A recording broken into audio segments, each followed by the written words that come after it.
আসসালামু আলাইকুম হে ভিউয়ার, সবাই কেমন আছেন? আশা করি ভালো আছেন। মাইক্রোসফট পাওয়ার পয়েন্টের নতুন আরেকটি ভিডিওতে আপনাদের সবাইকে স্বাগতম। আজকে আমরা শিখব পাওয়ার পয়েন্ট স্লাইডে কিভাবে পিকচার এবং ফটো অ্যালবাম তৈরি করা হয়ে থাকে। তো চলুন শুরু করা যাক।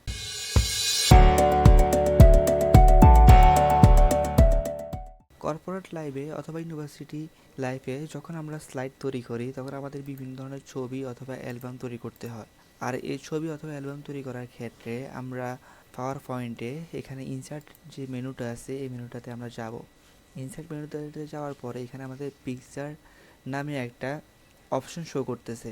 আর এখানে আমরা এই পিকচারে যখন ক্লিক করার পরবর্তীতে সরাসরি আমাদের কম্পিউটারে যে পিকচারগুলো আছে এগুলো শো করতেছে। তো আমি চাইতেছি এখানে আমার এই পিকচারটা নিয়ে আসব।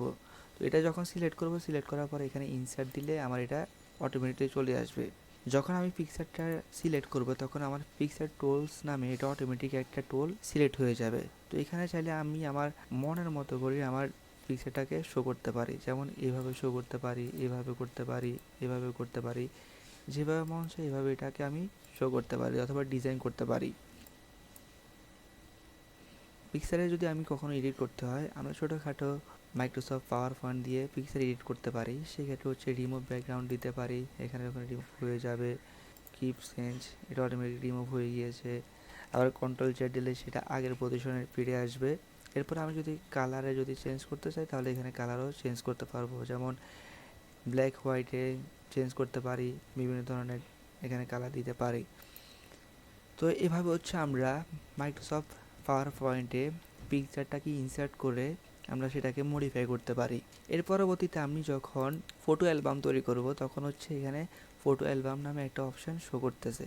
তো ফটো অ্যালবামের অপশনটাতে আমি ক্লিক করার পরে এখানে নিউ ফটো অ্যালবাম এটাতে ক্লিক করব। এখানে শো করতেছে ইনসার্ট পিকচার ফ্রম ফাইল অথবা ডেস্ক। আমি যদি কোনো ফাইল থেকে পিকচার ইনসার্ট করতে চাই তাহলে সেখানে ফাইল দিতে পারি, অথবা আমার ডেস্কটপ থেকে যদি কোনো ধরনের পিকচার আমি ইনসার্ট করতে চাই তাহলে আমি সেটা করতে পারবো।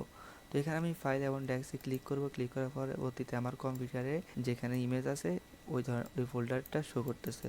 তো এখানে আমি একাধিক পিকচার শো করতে পারি, আমি এই তিনটে পিকচার একসাথে সিলেক্ট করার পরে ইনসার্ট দিলাম। ইনসার্ট দেওয়ার পরে এখানে ক্রিয়েট যখন দিব তখন আমার একটা ফটো অ্যালবাম নামে একটা নতুন অপশন শো করতেছে। তো আমি আমার মনের মতো ফটো অ্যালবামটাকে নাম দিতে পারি এখানে অ্যাডোবি শোরি।